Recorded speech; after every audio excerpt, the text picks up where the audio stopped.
that there's a suggestion that you cannot only deal with truth, you must also deal with justice, you must also deal with healing, and you must also deal with forgiveness before you can get to the reconciliation aim of our mandate. See, in a residential school, we are not allowed to speak our language. There's one young girl, she got caught speaking her language, and a staff member took her into a small room and stuck a couple of wires in her tongue and electrocuted the young girl, the young kid. You know, it's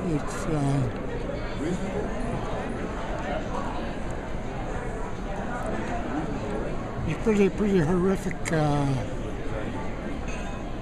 The stories that you hear. I mean, I wish I could tell it all to you.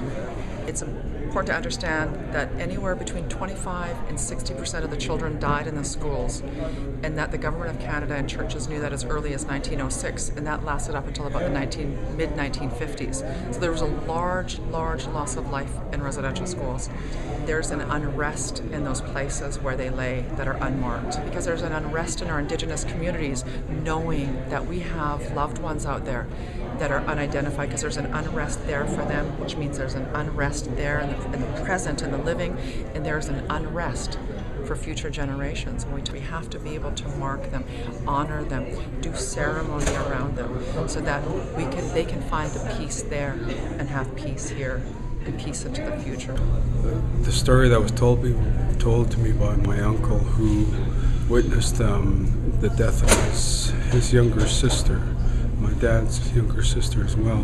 Her name was Maggie, and she was pushed out of a window at